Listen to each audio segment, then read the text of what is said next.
I'm going to be Yes, switching. please record. Okay, great. Yes. Thank you, Dan. Don't forget, laugh till you. Dan. Beulah, oh my God, you look beautiful. Yeah, I'm still letting people in. Wow. Hey. That's good. Are they gonna ring the doorbell? Makeup. I'm Not a lot, just a little. Show. Hi, everybody. Hey. Hi. Welcome. Welcome, guys. Thank you. Thank you for coming. This is in the house. Hi, Zeus. Yeah. Hi, Zeus. Looking beautiful. Gail, you look amazing. You look like you. like Thank Max you. Headroom or something. Gail's in an 80s I'm in the 80s. what's mood. it Yeah. music video. I'm in the 88. She's in a portal. Guys, unmute yourselves, audience members. Unmute yourselves, show your faces. You're our Yeah. audience. So what we're going to do, and I'll Who's mention this drinking again. in this bar We're tonight? asking all the audience members, all the audience members, if you can unmute and turn on your video, so then we can hear and see you laugh. Yeah, That but makes the show so much better for us. Because if you don't do that, that's the way you can support us. Turn on your cameras and unmute. Obviously, be mindful if if your phone rings or something like that, just temporarily mute. But if you can do that. Because they want to hear us. So Dan, why don't we start in about 5 minutes? No problem, David. Okay. Yeah, we'll start in about 5. Can I ask a question? Is that doorbell gonna ring even if people come in the middle of the show? That's You can not turn it a off. doorbell. There's a setting where you can turn off the sound. It'll still pop up on your screen. You just won't Yeah, hear but it. it'll pop up on his screen, not everybody's, I guess. Hi, mom and dad. Unmute. Unmute. Please. Ooh. Oh my God. I almost told my Hi. mom and dad to come tonight. I almost told them.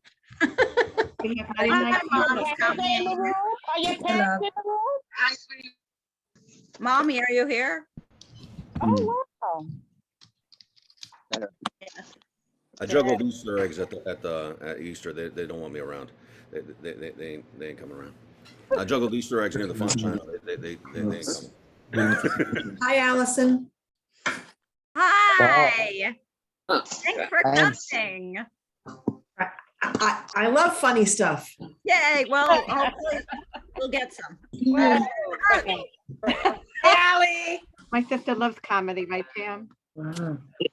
Oh yeah, yes, I do. I love comedy. Hi. That's Nice to see you. It's a new thing for me. I'm in the retro age, Pam. Lots of people. 80s. It's like it's a million pages of people. I like your background, Gail. A lot of people. Let me check my new Oh, tag. wow. We're over 100. Can we turn off the doorbell? Really. Ding dong. It's trick or treating. We're gonna turn it off when we start. Does somebody know how to turn off the doorbell? I think I got it. Bing bong. So you gotta watch for the pop-up now. Yeah, I turned it off. I am still letting folks Excellent. in. Yeah, so we'll give it another few minutes because I'd rather get everyone in rather than have people sort of So how straggling about in. 7:40? Perfect. Damn it. You're a genius. You're a genius, Dan. Oh, Dan. Oh, hey, Celia. I'm sorry, Hey, but I Celia. can't open that yet.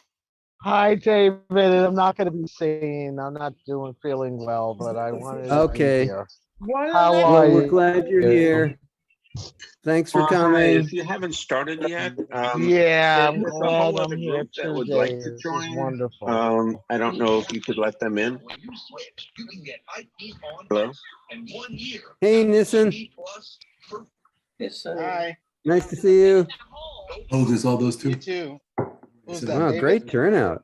There's 115 so far. Wow. It's a lot. I don't know if you could hear me. We hear you. Okay, there's another group that would like to come in. Is it possible for them to come in? Did they buy tickets? Yeah, let him in. Yeah, because it said sold out, and other people do have tickets, but they had trouble getting in. Donations. How is it sold out? Yeah, don't then we can let other people in because they haven't used their link yet. That's Well, the limit was 450 people to Wow. register. So that's amazing. We did probably you had get 100 people in the last couple hours sign up. Okay, I Did you get that quit. many, Dan? Did you get that many? I quit. That's all my friend. Okay. Yeah, I'm still letting folks in. It's like every 2 seconds. Well, this is the hottest thing to do it was on a in- Monday night. Okay. Monday One night second. Zoom comedy. People who are here probably want us to start.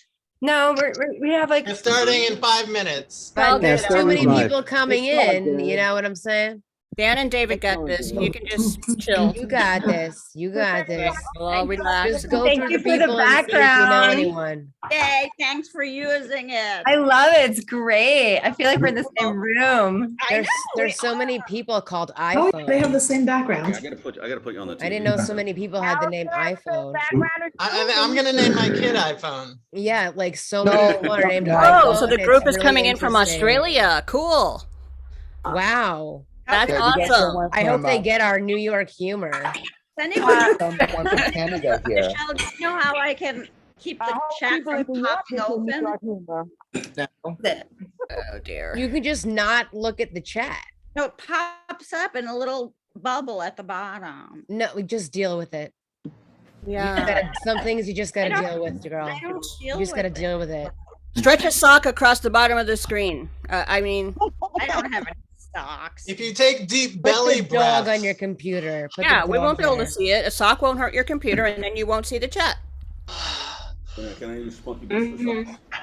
Hey, hello, Melinda from Montana. Welcome. Oh, Melinda from Montana. Wow. Hey, good day from Winnipeg. Melinda. It's a giant window. We're huge. We're international people. All right, you're Canadian. Thank you so much for coming, all of you. I hope you are. Do we not entertain you? Are you not? Are you not entertained? Hey, Melinda, it's Jenny. Make you laugh? What am I, a clown or something? I can't even remember what that quote is from. That's from that's in Nirvana. Nirvana. From what? Here we are, entertain us. Oh, that's right. Oh no, that one I know. Oh, it smells like Teen Spirit. I was 17 when that song came out. Hi, Ruth in New Jersey. Jersey. All right, so it's 7:38. 2 minutes, Phil. Yep. 2 minutes to curtain. Philip, happy birthday. Oh, thank you. Oh, it's from the Sparta movie. There you go. Thank you. It's from Gladiator. It's on TV. Hi, Dan. Can you hear me, Dan? Who's this? Dan, can you hear me? The very exotic Nassau County. Yes, we hear you. Hello, Seattle. I guess they're hearing everyone too. Seattle. Laura Van Tosh. Hey, Laura Van Tosh. in Seattle. Good to see you. I just Yeah, put in Laura, the chat great to that, see you. oh, I Laura's just a put good in the friend of chat ours. one Maryland. of the first Crystal. graduates from Norfolk. Remember Norfolk, David? Yeah. From Maryland. Okay. Oh boy, it's 7:40. Yeah, no, Norfolk was the first group I ran in the United States. And I put that in the chat. I don't see you. I said I don't see you. All right, 1 Oh, minute. how can I see you? You'll stop me. I said I was one of the first grads in the United States. 1 more minute. This makes the, I 1 minute to survived. good time, everybody. invite. Thank you. Has everyone from Australia arrived to the The group? best, David, man. You saved my life, David Grenier. Okay, no problem. I went down laughing. Where's that coming And as much as we like everybody's microphones and cameras on, please turn off your cell phone, your television, your radio, and everything else in the background, please. I like that David just got a shout out for saving someone's life. Can we just talk about that for a second? I know. Hey, He give him did, a man. medal. He's gonna show us all up, Honest I've Kiko. ever been. He's gonna be all heroic and make us all look David- boring. David just lifted me Oh, we're up. not boring, honey. We're not boring. Wait. We said there was over 400 people. Okay, guys, it's 7:40. It's 7:40. 7:40. Okay, let's get started. All right. What is 7:40. this? This meeting is being recorded by the host. Okay, got it. All right, well, hello, everyone. My name is Dan Frey with City Voices. Cracking Up. Cracking Up is sponsored by Fountain House, whose mission is to create the community, innovation, and social change needed for people most impacted by mental illness, in collaboration with City Voices, Schizophrenic NYC, and of course, Stand Up for Mental Health. Now, Stand Up for Mental Health was founded by award-winning counselor and stand-up comic David Granier, who himself was diagnosed with bipolar. Stand Up for Mental Health teaches stand-up comedy to people with mental health and substance use challenges. David has run this program in over 50 cities in Canada, the US, and Australia. Among other awards he has received, one was from the Governor General of Canada. So here he is with his all-star comics to talk about the funny side of their mental health journeys. Please welcome David and his comics. Yeah. Hey, let's have a huge, come on, you folks can do better than that. Let's have a huge virtual round of applause. Come on, folks. Thank you. And by the way, we are asking everyone to unmute and turn on your cameras. Obviously, if you have a phone that's going off or something, just temporarily mute yourself. And the reason this is, the reason we're asking is that we need to see and hear you laugh. Because if we don't, I got a spotlight. Yeah, thank you. Spotlight. Okay, there we go. Thanks for reminding me. Okay.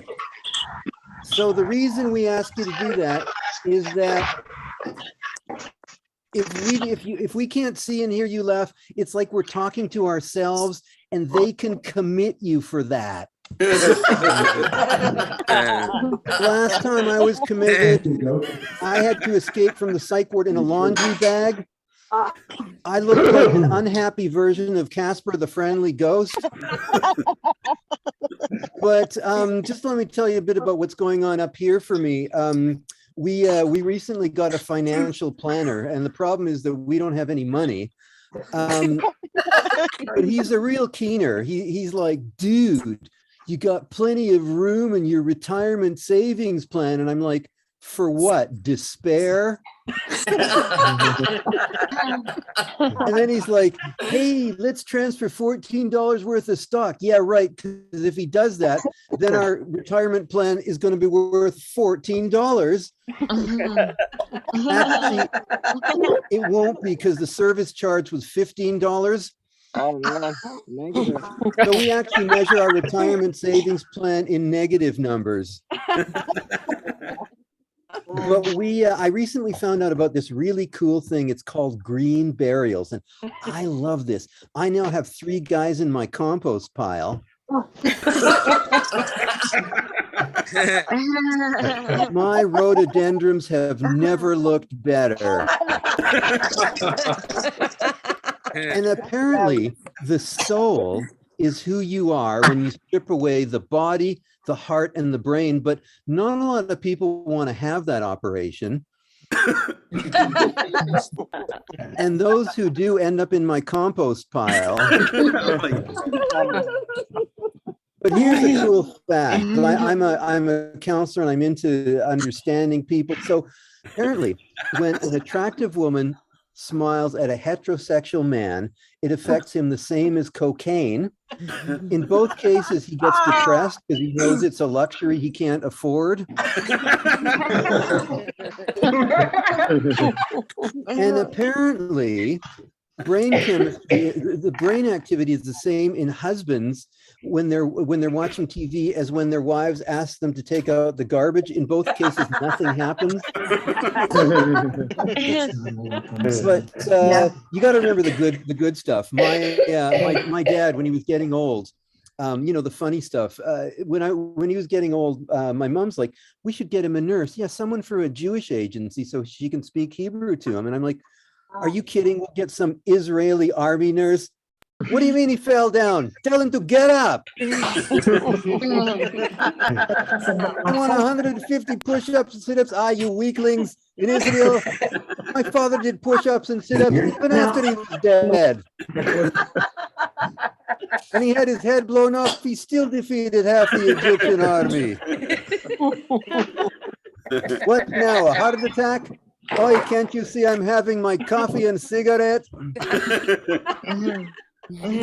And my friend was flying El Al, which is Israel's national airline, and he threw up. Now, on any other airline, the flight attendant would be, "Are you okay? Can I get you some water?" On El Al, she's like, "You clean this up. And when you're finished, get me a coffee and cigarette." And hey, if we control Hollywood, how come they keep making Adam Sandler movies? Every time Adam Sandler makes a movie, anti-Semitism rises by 50%.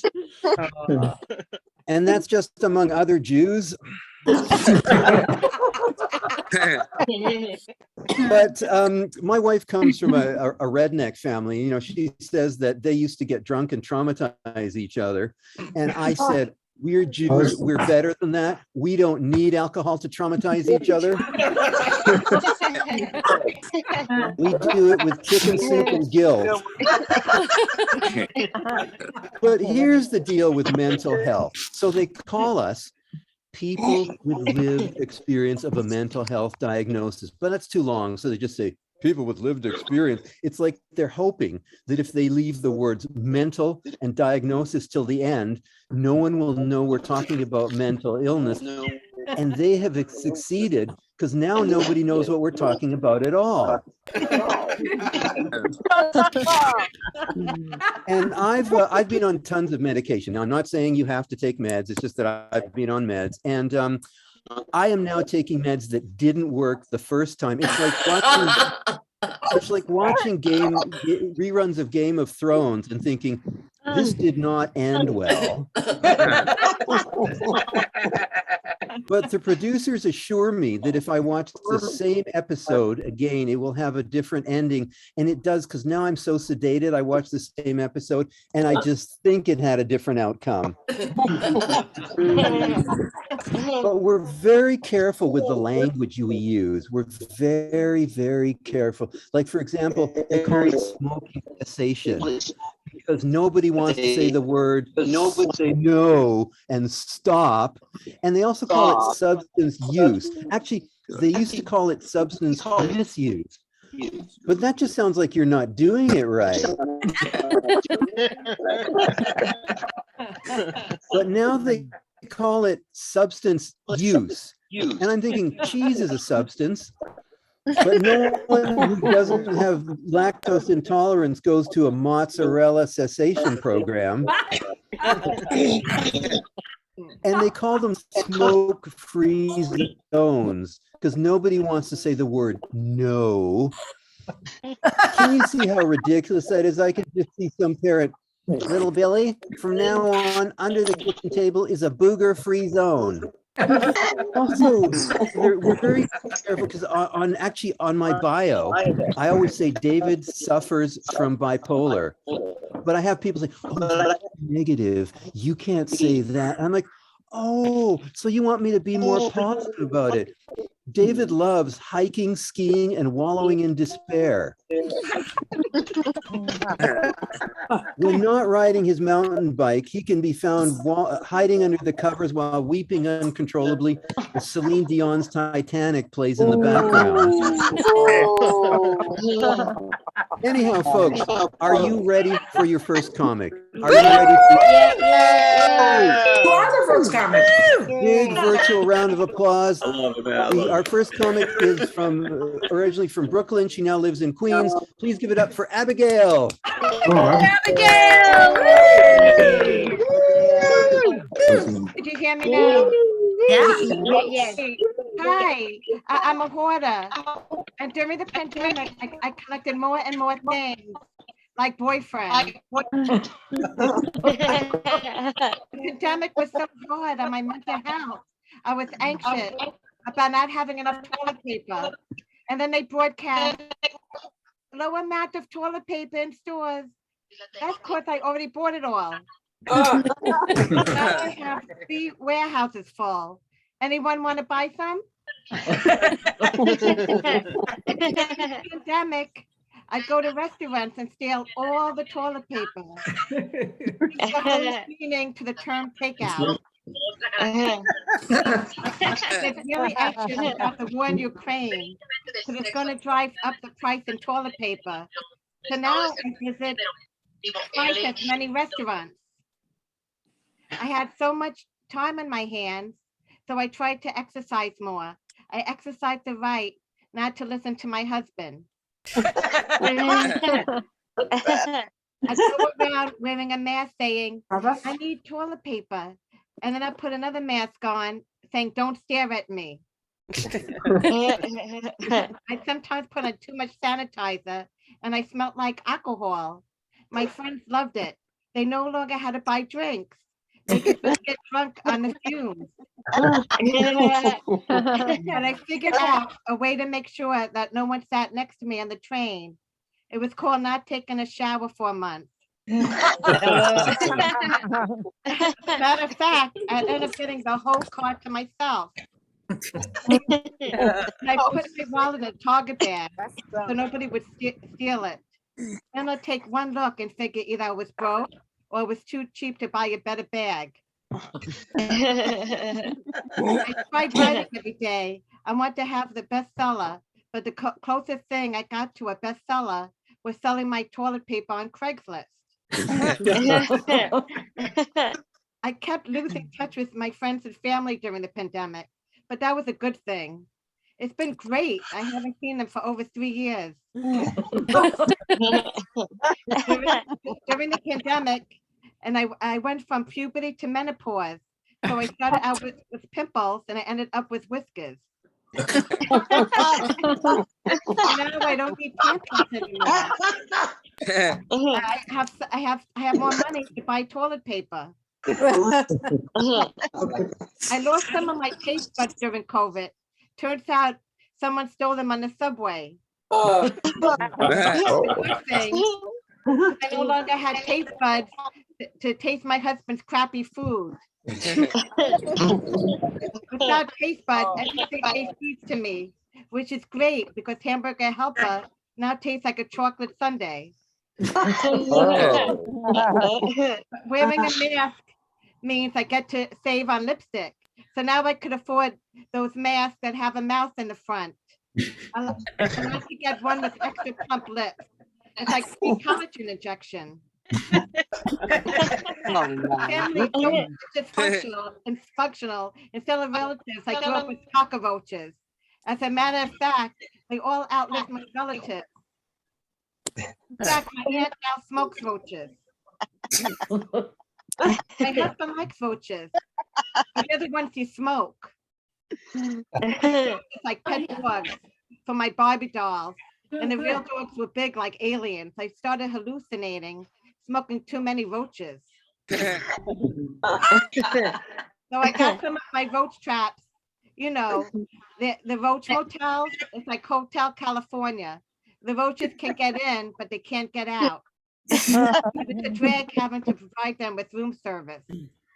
They're cheap, they never tip. I have OCD. I have to check my door before I leave. During COVID, I almost forgot how to do it because I never went out. So now I always check the neighbor's door. Yes, I collect hats to prepare me for the cold winter. In other words, I'm very versatile because I'm a person that wears many hats. There's so many hats in my room, including the kitchen table, which really changed my eating habits. Instead of meatloaf, I'll have a jacket. And those New York Yankees have great dessert. As long as they can get it before the roaches do. They have different types of sanitizers. They even have the sparkly strawberry one that tastes like a daiquiri. I should know, I drank off 15 of them. But during the pandemic, my mouth got really dry, so I drank a lot of water. I used to take meds, but I was too many. I had a hard time swallowing. I wish they tasted like those sparkly strawberry sanitizers. During the pandemic, my husband and I watched a lot of TV. I like the scary movies, and he liked the political stuff. Actually, the political stuff is the scary stuff. So, Fox and Friends. That's right. Thank you, everyone. Thank you, everyone. Give it up for Abigail. Hey. So, as Dan said, I'm a counselor, and it's really screwed up my life. I can no longer feel empathy for someone unless they pay me. And it's really screwed up my life. I was stopped at a roadblock a while back, and the cop shines his light in, and he's like, "Have you been drinking?" And I'm like, "How does it feel to ask that question?" So I'm in the police van. But as a counselor too, I had an interesting way of raising my kids. Instead of timetables, I made them memorize the Beck Depression Inventory. And every night I'd make them identify that day's cognitive distortions. When mommy said daddy will never do chores, was she A, jumping to conclusions, B,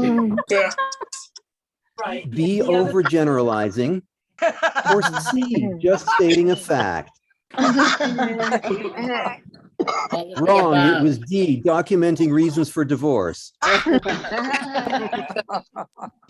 And when daddy said the kids don't do chores either, was he A, labeling, B, deflecting, or C, just trying to weasel out of doing the dishes? Wrong, it was D, trying for a divorce. But as a counselor, I have to admit, I know nothing. I'm a zero. Here's my favorite counseling pose during sessions.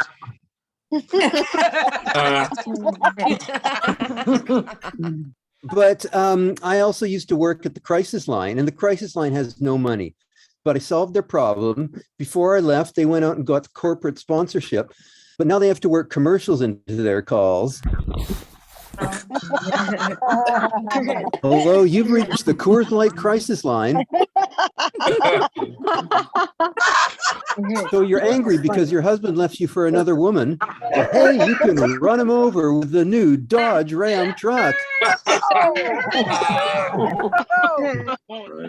And when I was new on the crisis, I was a volunteer, and I knew absolutely nothing. I didn't know what I was doing. And this guy calls up and he goes, "I'm really depressed because I hadn't been laid in 6 months." And I'm like, "Well, it's been a lot longer for me." And he's like, "What kind of loser are you?" So there was a crisis that night. Just turns out it wasn't him. Anyhow, folks, your next comic, she works for On Ramps at Fountain House. Please give it up for Sarah Nispel. Hello. Hi, everybody. Hi. Hello. Hey. Hello. Wow, so many of you. Great to see you all. So I'll cut right to it. When I'm depressed, I lose my memory and my ability to concentrate. And so I keep forgetting to take my meds and go to therapy. I wish I could forget about our planet's rapid descent into a fire flood, Sharknado, nuclear Armageddon. Or like that stupid thing I said at a party 8 years ago instead. But unfortunately, depression is not a choose your own adventure story. Imagine. If you lash out at your family, turn to page 8. If you sob uncontrollably in the frozen dinner aisle of the grocery store, turn to page 11. If you stand in the doorway of the kitchen with no memory of why you went there, turn to page 14. If you eat cereal out of a soup pot rather than wash a damn bowl, turn to page 19. So to help me remember my appointments, I tied a string around my finger, but somehow it kept winding up around my neck. Oh my God. For you. My neck. I can still remember my school days though. Those other kids were pretty mean. So now when I feel nostalgic, I bully myself. I'm a social worker, and as a mandated reporter, I'm gonna have to call ACS on me for beating up on my inner child. Oh God. I'm so mean to myself. It's like Marjorie Taylor Greene and Frollo from The Hunchback of Notre Dame had a baby in my psyche. I'm like the inception of bullying. I have a bully that bullies my inner bully. If you crack open my brain, all you'll find in there is cat videos, dick jokes, and bullies. It's like a Pokemon gym where all the Pokemon are me. Pikachu chose shame. It's super effective. Effective. To help me be more compassionate towards myself, my therapist had me hang up pictures of myself as a child. So this one is my phone background. Yeah. Look at those cheeks. They're chubby because they're full of trauma.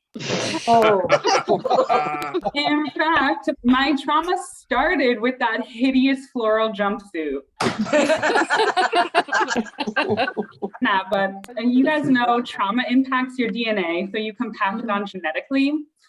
So when I was born, I wasn't crying because I was hungry. I was crying because I was triggered. And I used to have a therapy dog to process all this, but he quit because the conditions were so bad. He was like, 15 minutes for lunch is just ridiculous. That doesn't even give me time to find a fire hydrant. And he always thought the electric shock collar should have gone on me instead. But he wasn't a good fit for me anyway, guys. He was way too rigid in his therapeutic techniques. Too dogmatic. I love that. Oh, golly. Guys, that was really fun. All right, going for Sarah Nisbel. Thank you. And by the way, folks, Sarah. feel free to leave comments in chat. We love to, we love to know how the show's going from your point of view.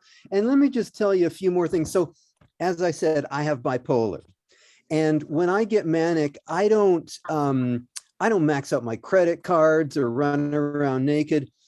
I just become really irritating. So I've come up with a superhero called Irritating Man. And here's how it goes. The robbers are in the bank. They have hostages. They're demanding 10 million. We will send in Irritating Man. 20 minutes later, the robbers come out with their hands up. They're like, forget it. You can have the hostages. Forget the 10 million. Just take this guy off our hands. He keeps following me around and correcting my grammar. Apparently my stick-up note has 13 mistakes. And if he burps the alphabet one more time,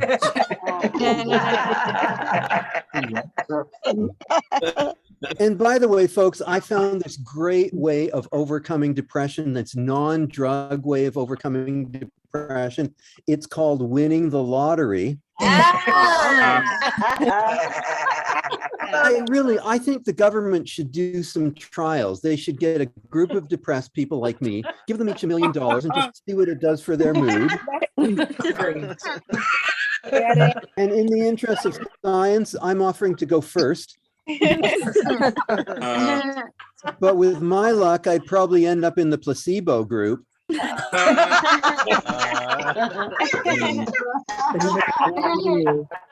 But here's I used to there's a big trend now, the use of psychedelics in therapy, And I myself am one of the world's premier researchers into psychedelics, having conducted numerous trials in my late teens and early 20s, featuring me as the primary test subject. I would have continued this line of research, but my main supplier all of a sudden disappeared for the next 3 to 5 years. But here's here's the deal with, so they use mushrooms, psilocybin in therapy, and I can just see my health insurance. I'm sorry, Mr. Grenier, we don't cover pizza toppings. Or anything else. Try a health provider called Little Caesars. And since you have mental problems, we suggest adding some crazy bread. But here's the way it works. You need 2 therapists on site, 12 preparation into integration sessions, 3 12-hour sessions. The whole thing costs $15,000. In the 70s, we'd get a hit of acid for $5, and our preparation sessions went like this. Hey, you want to get high? Yeah, okay, let's do it. And our integration sessions were like this. Whoa, that was awesome. You got any more acid? But in the 70s, we wouldn't waste a high by just sitting around and doing nothing. We'd do stuff. A friend of mine, when he got high on LSD, he went to work at Dairy Queen. He didn't actually have a job there.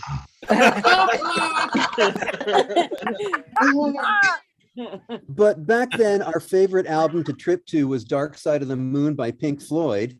Today, to listen to it, you have to know how to use Spotify. Back then, to listen to it, you had to know how to get stoned and fix a cassette tape with a pencil. That's true. That's so true. Anyhow, folks, your next comic, she is an escapee from Texas. She's lived in New York for the past 20 years. Give it up for Sheila. Okay,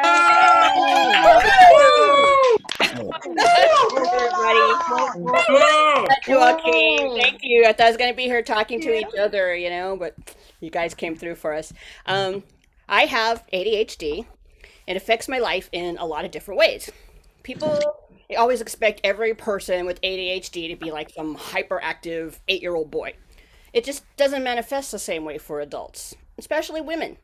It affects your executive function, it causes distraction, overthinking things, and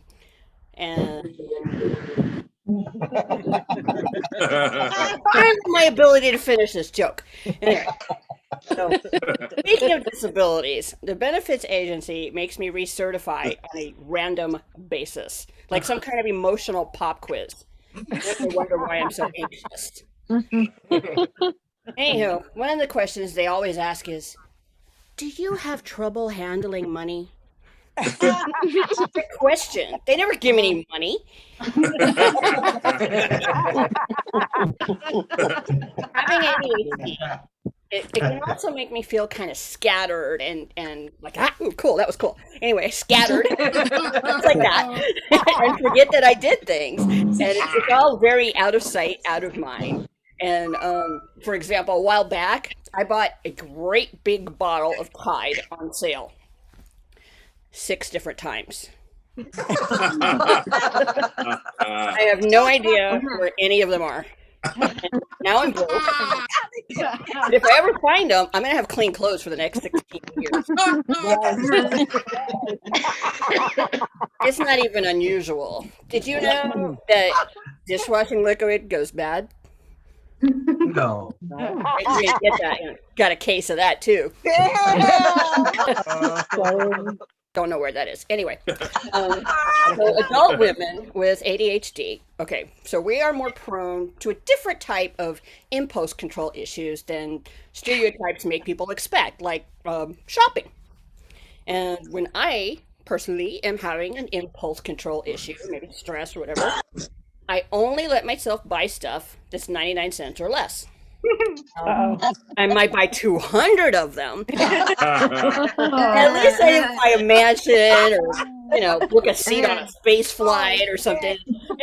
Instead of expensive clothes and furniture, my apartment is full of art supplies and household gadgets. 153 cans of teriyaki spam.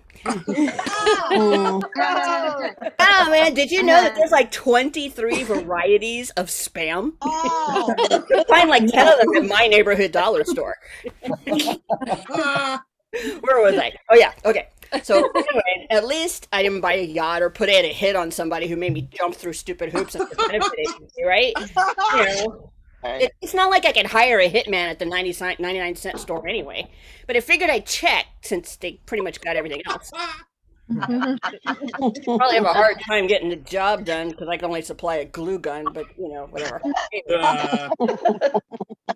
Anyway, so before I came here, I had, like I said, with all the distractions and things that keep happening, I had already gone into the kitchen like 11 times, and I still cannot remember what the heck I went in the kitchen. Oh! Breakfast. No wonder I'm still so hungry. Speaking of annoying, ADHD can make a person irritable. But, come on. Doesn't everybody get irrationally furious at someone who won't use an Oxford comma? No! And wouldn't you stay up all night writing a Facebook essay explaining why pink cloud is not a descriptive name for perfume? What does a pink cloud smell like? Anyway. Right. Irritable, remember? Anyway, folks with ADHD, we're known for creative problem solving. And, everybody always says, oh, we want you to think outside the box. But when you just crush the box and throw it away, let's just say your invisible illness can become very visible. Anyway, I just want to thank you for your time. I'm going to have to run and get in there and cook dinner. It's probably going to take me a little time to Google a new recipe for teriyaki spam. Thank you. Give it up for Sheila. Yay. So I would like to, this part of the show are my mental health stories. I'm going to read you some of my favorite fairy tales from a book called the DSM-5. No, communicate them soon. And Snow White came upon a cottage that belonged to 7 dwarves. Unfortunately, the main dwarf had dissociative identity disorder. And Snow White soon realized that the 7 dwarves were actually one dwarf with 7 personalities. She thought, there's no way this guy can dig up enough diamonds. Now I'll have to settle for a ring made of cubic zirconia. And if I want something useless, I'll just buy Windows 10.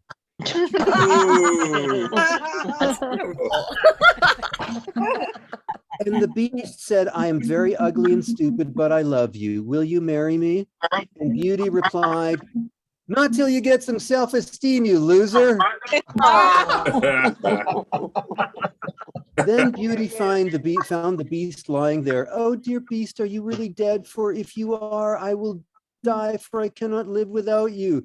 And the beast is like, and you thought I was the one with separation anxiety? Don't die, I'll marry you, Beauty pleaded. Then a miracle happened, and Beauty saw the beast turn into a handsome young man. Unfortunately, this hallucination only lasted a couple of seconds, after which the beast turned into a chair, a table, then an ottoman. So the hospital staff quickly sedated her, saying, you're in the psych ward, not IKEA. The only miracle is if you can assemble this stuff without having a psychotic break. Oh, I've been longing for this moment, the beast. Oh, wait a second. That's not the beast's voice. He just turned into a guy from Alabama.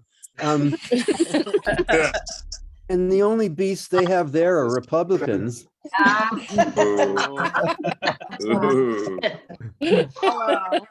I've been longing for this moment. An evil witch turned me into a monster, and only the love of a maiden could transform me back. Then the beast said, I'll be so happy if you'll marry me. Not till you get some self-esteem, you loser. And the beast said, only the love of a maiden could transform me back to who I was. And Beauty's like, perhaps you should learn to internally validate before we continue this relationship. In other words, get some self-esteem, you loser. This one is called The Three Little Pigs. Then the wolf passed by where the three little pigs lived, and he saw the straw house and smelled the pig. So he knocked, little pig, please let me in. The little pig almost did until he realized that the wolf had antisocial personality and would eat him while experiencing a total lack of remorse. This was further proven when the wolf displayed 5 of the following indicators: lack of empathy, manipulation, impulsivity, recklessness, irresponsibility, apathy, irritability, and a pathological love for bacon. It's bacon. But they lived happily ever after. Okay, folks, your next comic is a critically acclaimed fiber artist. Please give it up for Allison Vega.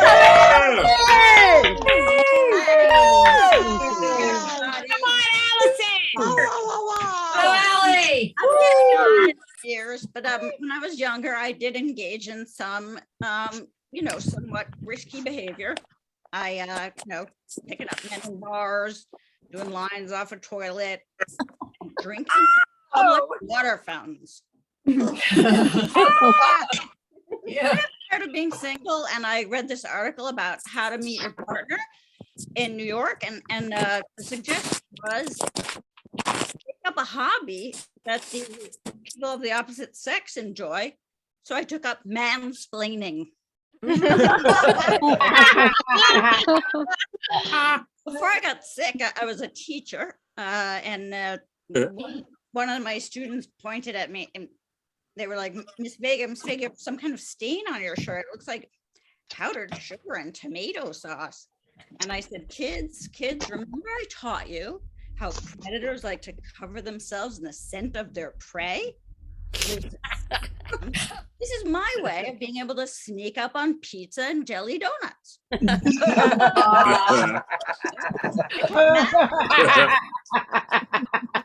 When I was teaching math, I was very responsive. I asked the kids to give me some feedback. What can I do to be a better math teacher to you? And most of the kids gave me good feedback. And one kid said, you could try brushing your hair. Some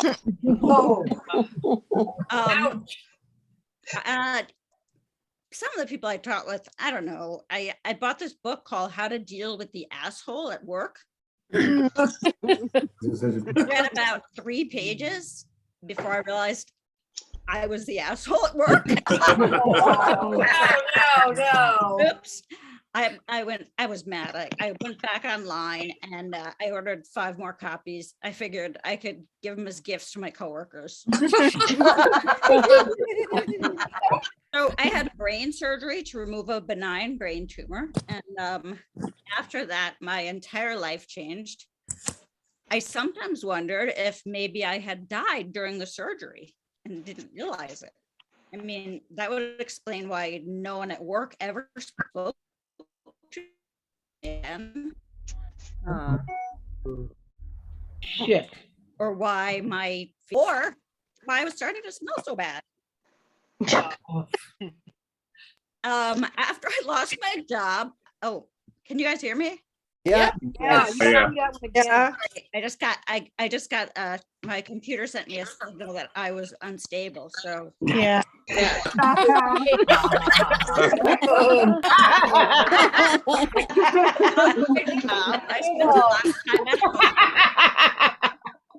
My daughter would call me up and say, how's it going, Mom? And I'd say, oh my gosh, you're not going to believe this.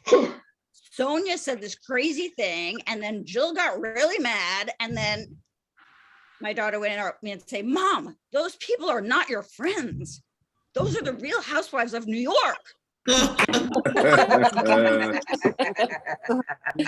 I decided maybe I'd get out some more, get some exercise. So, but I started to pick up random things off the street, just like stuff other people lost. And, I just bring everything home. And my husband got kind of annoyed.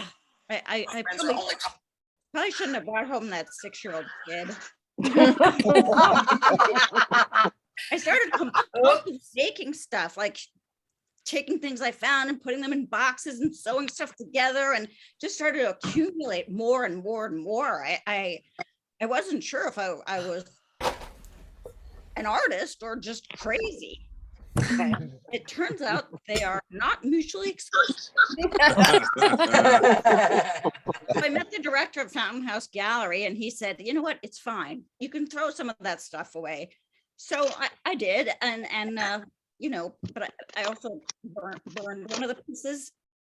Probably a bad idea. It turns out the police do not believe you when you blame it on a 6-year-old kid. Arson is a good way to get caught for kidnapping. But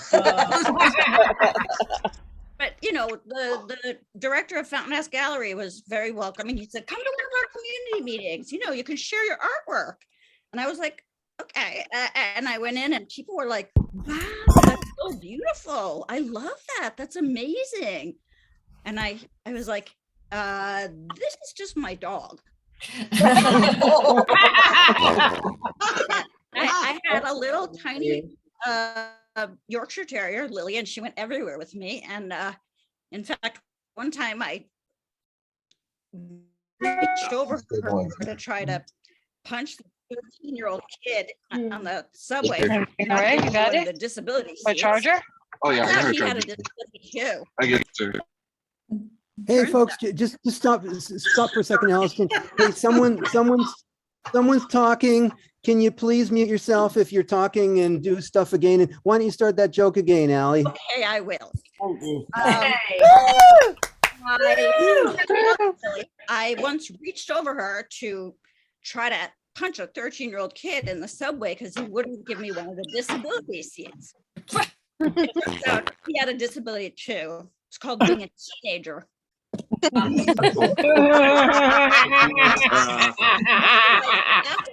After my first tour at Fountain House, I was so excited. I told my daughter, "I love it. I love everything about it. And they even have a farm." And she said, "Mom, I think it might be a little early to start thinking about putting you out to pasture." I took a comedy class before this, but I got kicked out. The teacher said, "If you really want to learn to do stand-up, you need to shut up." Stand-up comedian, and now he works for Fox News. Shut up now. So, I've been in therapy for a long time, as you could probably imagine. I love my therapist. I've showed her some of my artwork, and she said, "I'm not sure what I'm looking at." And I said, "Well, how does it make you feel?" And it brought up a lot of emotions. We worked through it, and I ended up making $150. I'll probably bring more artwork next time. Good plan. I feel really welcome at Fountain House, and I get this wonderful warm greeting every time I go. They say, "Hello, welcome to Fountain House. Who are you?"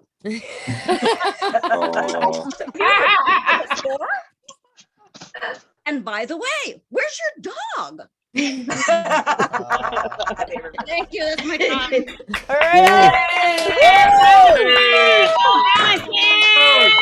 Allison Vega. Yeah. So, folks, I had a tough childhood. My parents made me play the accordion. What a crap instrument that is.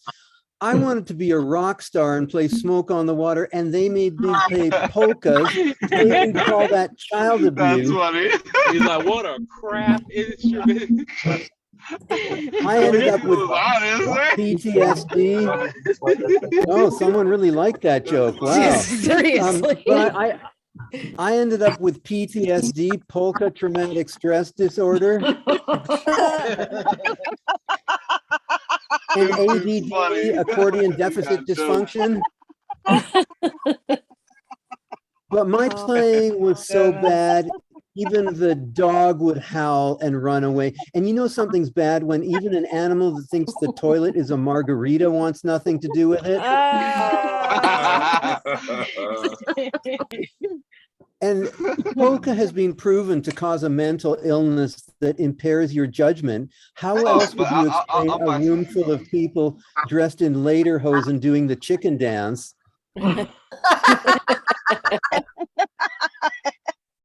And there's a polka station called Polka Heaven. They were going to call it Polka Hell, but even Satan refused to countenance such cruel punishment. It's like, I don't mind making people burn in oil, but I draw the line at making them listen to polka. And besides, it ruins the effect when Satan, the Dark Lord, greets new arrivals in lederhosen doing the chicken dance.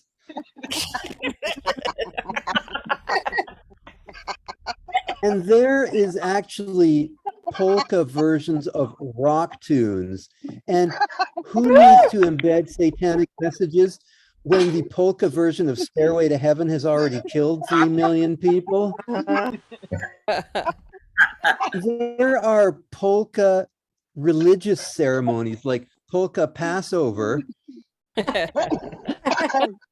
The Egyptians let the Jews out of Egypt, not because God told them to, but because they couldn't stand Moses' accordion playing. They're like, dude, your playing is worse than all 10 plagues combined. And accordion players have an interesting conception of time. It takes them 65 minutes to play a 5-minute piece, 5 minutes to play the piece, and 60 minutes to apologize for it. And they also have polka mass. I can just see this. The priest is like, and now we will take the Holy Communion, but first, da da da da da da da da da da da da. All right, everyone on the dance floor, come on, Mr. McPhee, kick it up. You don't want Jesus to be mad at you. All right, folks, your next comic. She is a musician, activist, and also an artist and a stand-up comic. Give it up for Kiko Kennedy. Hey. Beautiful people. I'm Kiko. Happy Passover. Happy Ramadan. Happy Easter. People ask what I gave up for Lent. For Lent, I gave up Catholicism.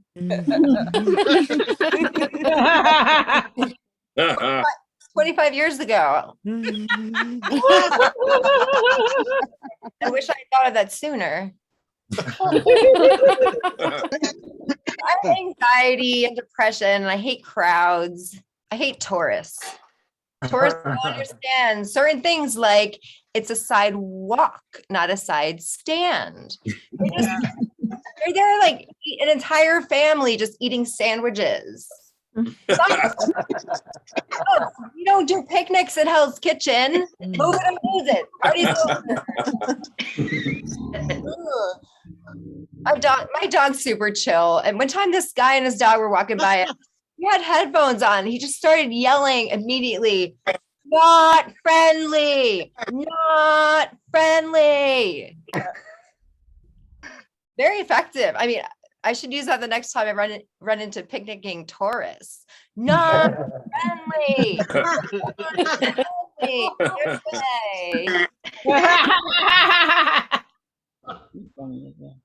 So I'm back in a situation where I'm like dating again. That's always interesting. Yeah. They're weird. Like women know they have a keeper when a guy brings them flowers, and guys are like, they know they have a keeper when they make their girlfriend watch Die Hard with them. And she counts the rounds of ammo left in Bruce Willis's gun. Yelling at the TV, like, you only have one bullet left. Don't screw this up. Total keeper. So years ago, I met this cute guy in a bar. He kissed me. Then he asked me out to dinner. And I said, oh, it would never work. I could never bring you home to my family. He's like, why? Because I'm not white? I'm like, no, because you're a Republican. No. Was it my tie? I'm like, yeah, it was a tie. And your mouth tastes like oil money and fascism.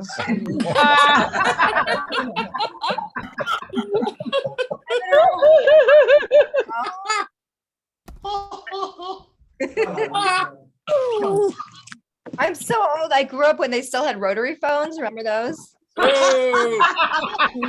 So my first boyfriend broke up with me because I had too many zeros on my phone number. Bring it up, and it took him like 15 minutes to dial it. I decided after that I would go out with people who could handle numbers, like programmers. I was looking for the one, but there were mostly zeros.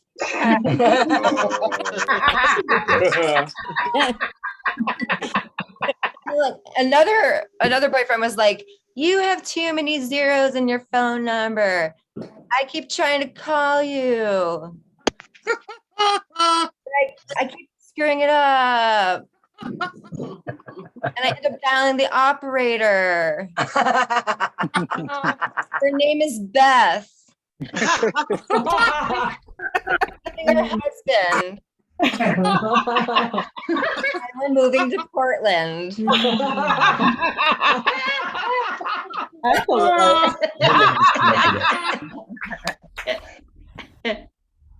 So therapy. I've done all the therapy. Thanks to therapy, I found out that I have problems in areas that I didn't even know I had problems. That's hysterical. I'm Irish, but who knew I had a fear of leprechauns stealing my potatoes? I really hate it when you're like in a therapy group and they put you into like Zoom breakout rooms with a bunch of strangers. So instead of introducing myself, I should just say, not friendly.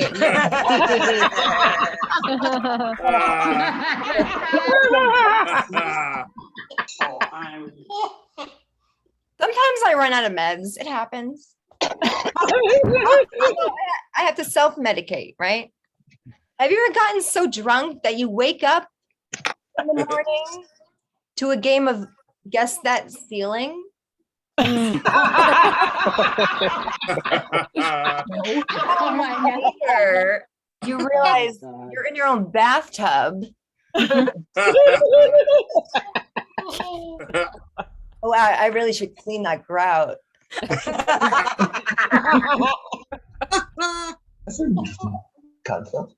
Millennials, yeah, another pet peeve. Millennials, they've lost out on so many things, all sorts of things. These people think that a magazine is a paper blog.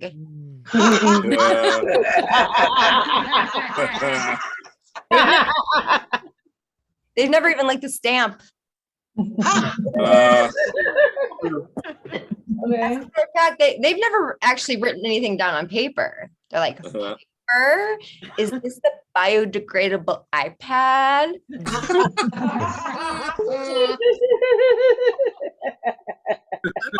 My family, we don't talk about mental illness, like ever.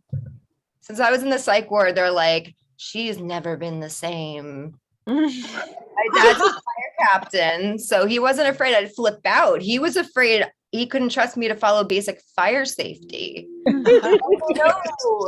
She's forgotten how to stop, drop, and roll. They don't get PTSD. The only emergency my family knows how to handle is fires. When I have a flashback, they're like, roll her in a blanket, throw water on her. Strangely effective. On the living room floor with my entire family staring at me. But at least they got me out of my feedback loop, right? Stop, drop, and roll.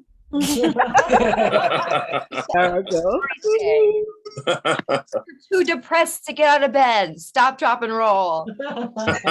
Crying. You're crying because the last season of This Is Us is about to end. Stop, drop, and roll. Trump gets reelected. Stop, roll yourself all the way over the Canadian border. As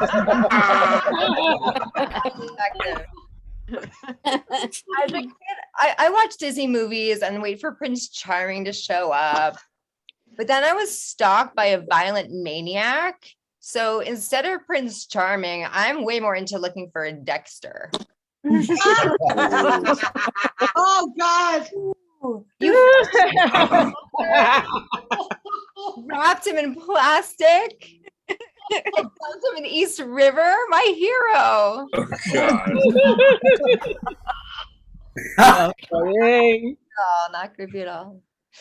Plus, I bet Michael C. Hall will look amazing riding a white horse in armor. Because I have ADD, I had a lot of jobs in my 20s. In my early 20s, I got a gig showing apartments in pre-war buildings. Prospective renters always asked, did somebody die here? Yep. And here. And here. Probably over there too. They're always so shocked. Pre-war doesn't mean before there was death and destruction. It means this building is so old it's been collecting death and destruction. Calm down, people. These spirits are friendly. That's the one that used to live in 2B. May have heard of her, Leona Helmsley. Not Friendly.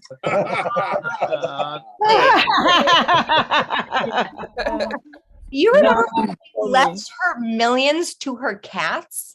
Literally, like, how does that work? New York State attorneys trying to reason, like, so Rusty, Cleopatra, third cat. Cleopatra. How are you planning on handling this estate? How are you planning on handling this estate? And they're like, we can't talk, but if we could, we'd be like, screw you, we're cats, meow. We're in. Even we couldn't stand her. They're still in court pleading the fifth. I was telling my friend recently that I'm doing stand-up for the first time. He's like, but you're not funny. I was like, my mentor told me I have a solid 6 minutes. And that's way longer than most people last in bed. My time's up.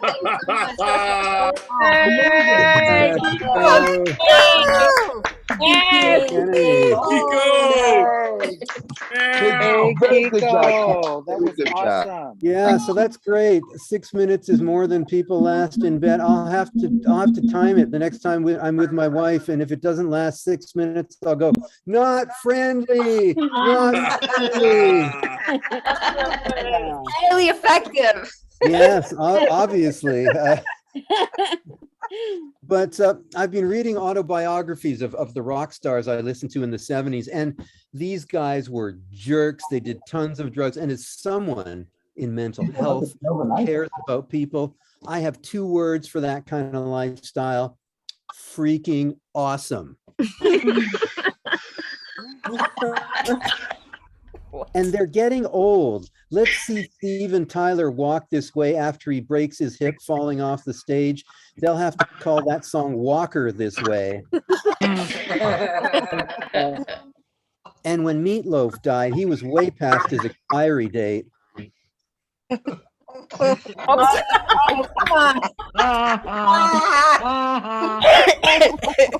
Okay, these guys did so much drugs. I get a contact high just reading their autobiographies. And John Bonham, Led Zeppelin's drummer, did so much drugs. He drank so much, he developed explosive diarrhea. So I don't know if the percussion sounds on Whole Lot of Love. Or him playing the drums or pooping his pants. Apparently they were both. He was an amazing multitasker. But the doctor said, if you stop drinking, your diarrhea would go away. And he refused. I wish my kid was that committed to doing his homework. Instead of saying, son, think like a winner, I should have said, son, think like a rock star with a drinking problem. But I can just see their fans taunting them. Yeah, let's see you play Smoke on the Water with a colostomy bag. And Nick, pretty hard to sing Jumpin' Jack Flash when your dentures keep falling out. I can just see them rushing Keith Richards to the hospital because he overdosed on fiber.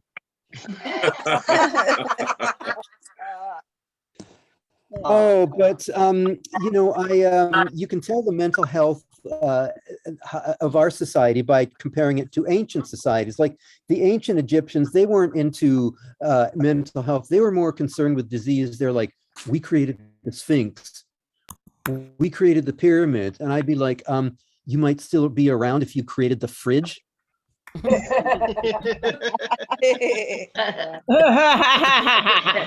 You know, I can just see them. Our mighty pharaoh was felled not in battle, but by a day-old ham and cheese croissant.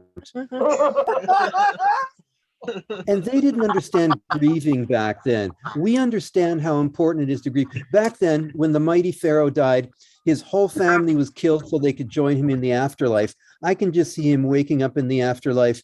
Wait a second here. My whole dysfunctional family's here. My wife hasn't wanted to have sex in 5 years. Now I won't get it for eternity. And you know why? Because she's not friendly. Friendly.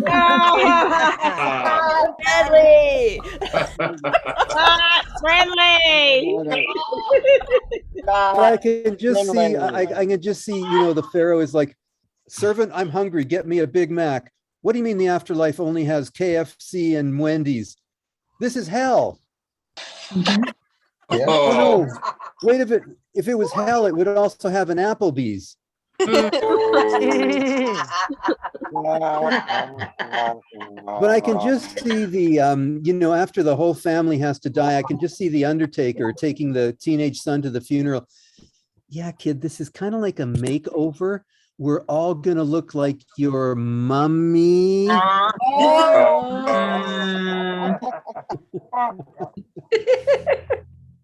But I have attempted suicide, and I want to be, you know, I want to talk to you seriously. We have been terrible when it comes to dealing with that issue. In the 1800s, the punishment for attempted suicide was hanging. Logic. This isn't punishment, this is motivation. I'd be like, you mean if I screw it up, you'll do it for me? There you go. What if I screw up a bank robbery? You gonna do that for me? But I like I said, I've been suicidal, and people are afraid to use those words. My friend said, but if I use those words, I might give you ideas.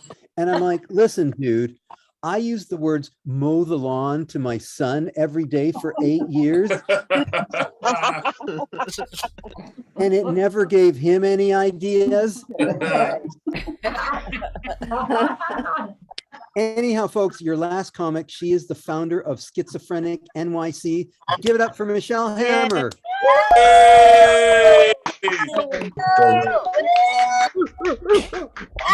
Hey, what's up? I'm Michelle. Hey, how's it going? What's up? So, In college, I lived with the same people. And after college was over, I was diagnosed with schizophrenia.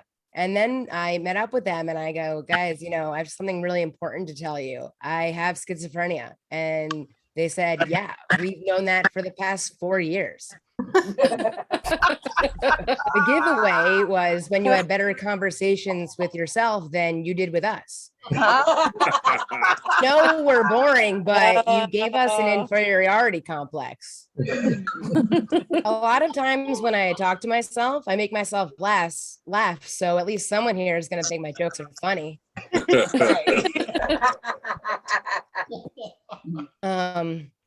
College was in upstate New York, and once I got really drunk and they took me to the hospital, and I thought it would be a good idea to start praying, and I'm Jewish, so I did it in Hebrew.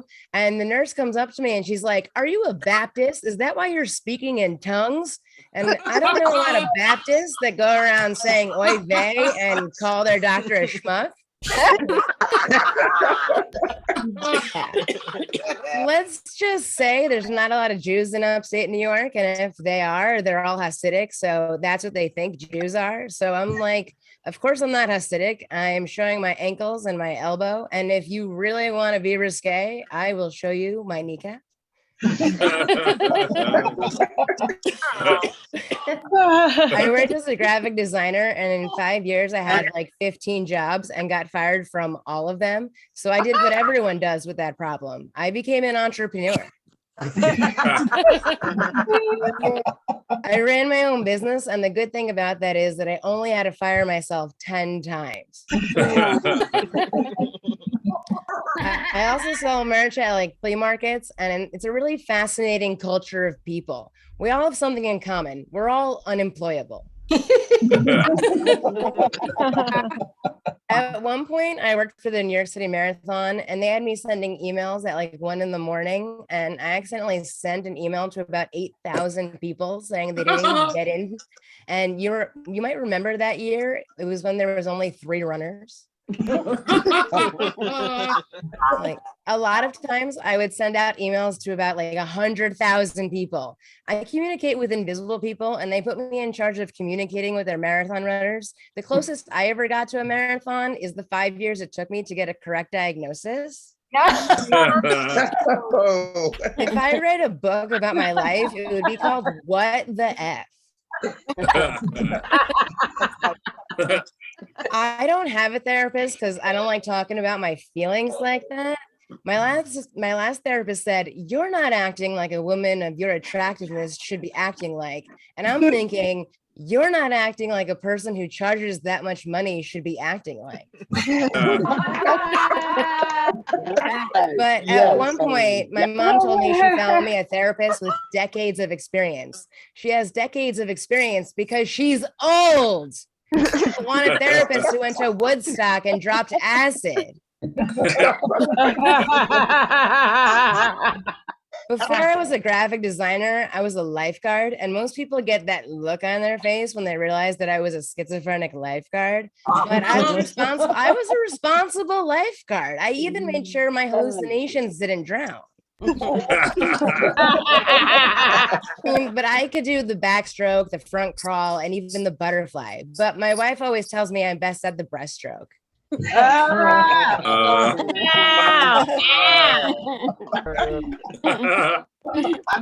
always thought my mom was trying to kill me, and then I had the same thoughts about my roommate. So it's nice to have some consistency in your life. In freshman year, I went to see the school therapist, and he said I had bipolar and gave me a pamphlet with a picture of a girl crying. So I felt really positive about the future after that one. Maybe she wasn't crying because she had bipolar. Maybe she was crying because she'd also been misdiagnosed by the school therapist. Right? And I mean, like, those pamphlets are so sad. They should have stuff like thrive with bipolar, thrive with schizophrenia, and examples of people who are successful with their illness or personality disorder, like Donald Trump. But in one program, they finally taught me to catch my red flags and triggers. Turns out my main triggers were being misdiagnosed with bipolar and being given a pamphlet of some woman crying. And when I went to the school psychiatrist, she gave me meds that made things a lot worse. And I'm pretty sure she got fired because of me, which made me feel a lot better to know I'm not the only person who gets fired from jobs.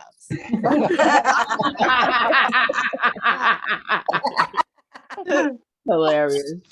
The second time I was in the hospital, they said, we're going to give you a shot. And if you don't let us, we're just going to make you get this shot. So a bunch of nurses strapped me down with leather straps. And I'm thinking, some people pay for this kind of stuff. If I really wanted that, I could just go to the intimate encounter section on Craigslist. The next day, they put me in an ambulance ride to go to a hospital that was hours away, and they tried to bill me $800 because they said I signed a paper. Consent isn't something you can give after you've been shot in the butt with a gallon of Haldol. Besides, my left cheek is now the size of a basketball. And also, how is my signature valid, especially when I signed the paper Beyonce? Thank you.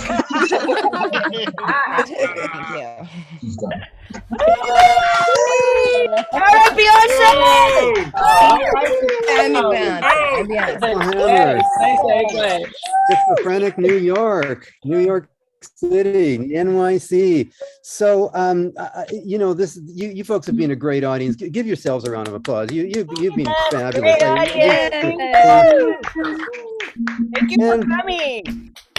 Before we leave, I want to just leave you with some thoughts. So I have a vision of where we need to be as a society. And that vision is, you know, people work together. And someone comes in one day and says, you know, I have a headache, and no big deal. Everyone can handle it. People say, can I get you an aspirin? Want some tea? Do you need to sit down? Someone needs to be able to go into that exact same workplace and say, I'm right on the edge of a panic attack, or my voices are a bit loud, and it needs to be greeted exactly the same. No big deal. Everyone can handle it. Would you like a tea, an aspirin? Do you need to sit down? And the gap between where we are and where we need to be, inside of that gap is all the prejudice and the stigma and the discrimination that we're trying to educate people about. When I was first hospitalized, nobody spoke of mental illness, but the silence said it all. The silence said, this is a terrible thing. Don't ever speak of this to anyone. And when I left that hospital, I felt broken. I felt like I would never be whole. I felt so ashamed of myself. I would see people who I knew previously to being hospitalized walking down the street towards me, and I would run around the corner to hide from them. I did not want to be seen. I would say over and over and over in my head, I am nothing. I am nobody. I am invisible. And that's how I lived for almost 20 years. I went from being one of those really annoying, obnoxious class clowns to basically vanishing for 20 years. And then I fast forward to today, and I think what a difference it would have made in my life to see folks like you saw today doing comedy. I would have thought, wow, this is proof that recovery is possible. Yeah. These folks have been through what I've been through, and look what they can do. And if they can do something amazing like that, so can I. So I'm on the web at standupformentalhealth.com. I am available. Oh, there's tons of videos of comics I've trained in Canada, the US, and Australia. So it's a great place to go when you want some inspiration and some laughter. And please watch the videos. I'll put up a video and it'll get like 132 hits. And then it's so discouraging when at the same time, a video like cat riding vacuum cleaner gets like 4 million hits. Actually, our cat is depressed. Our cat is depressed. It was obvious. The signs were obvious. We came down one morning and she had written a suicide note in her litter box, but it was hard to read because it all clumped together.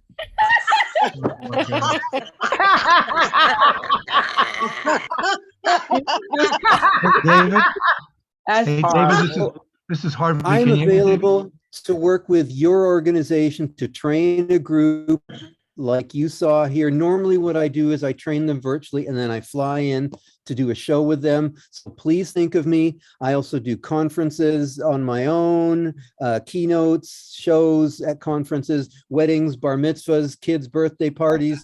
This is my shameless self-promotion that goes on for about 45 minutes. Hey, David? But David, I've been doing this gig for a lot of years, and Hey, people say, David, what do you want as your legacy? And I'm like, legacy? That sounds so pompous. It's like they'll be putting statues of me up all over the place. And then 100 years later, they'll be pulling down those statues because they'll say I run a joke sweatshop. Oh shit. You know, they'll be like, he only paid us $2 a joke, and then he took all my jokes and sold them to Colbert, and he never gave me any money. But all those, you know, all those statues of famous people, you see them on horseback, swords drawn, charging into battle.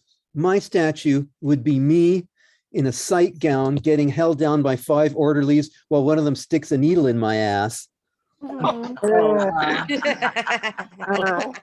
I'll just leave you with one other thought. So we have that people first language, you know, whereas you are not your illness, it is merely a small part of who you are. So you're not allowed to say Jane is disabled, you say Jane has a disability. You're not allowed to say Steve is bipolar, you say Steve has bipolar.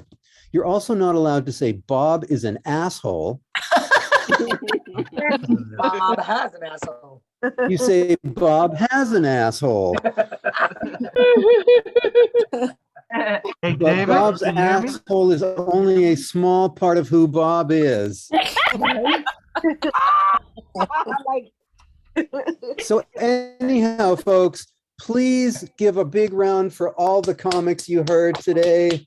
Weren't they fabulous? Everyone was awesome tonight. Go girls! Woo! And David, you were awesome. And Thank I you would so also- much. Thank you, You're a great David. MC. Thank you. David. You're going to see David Funny at as the hell. NIAPRS conference in the fall. And also, I would like to give a round to Dan Frey, who organized this. Give it up for Dan. Thank you, Dan. Damn. And of course, for Dan. Fountain House. Give it up for Fountain House. Thank you, Fountain House. So comics, don't forget the debrief link in a moment. So check in, and the rest of you, thank you so much. It's just really made our day. So thank you. Another round of applause, and we will see you. We'll see you hopefully around, and we'll see the comics in a moment. So good night. See you later. Thank Bye. you, everybody. Good night, For everybody. coming. Have a great night. Bye. Thank you. Not friendly. Not friendly. Not friendly. Everybody. everybody. Thank you so much for coming. Great job. Great job, everyone. Thank you too. Awesome. Coming Yes, of awesome. Robin. You're a wonderful Thanks for coming, job. everybody. Very good show. Thank you. Thanks for coming. We'll see you next time. Great All job. right. Harvey, I can't wait for NIAPRS conference. Nice. Bye.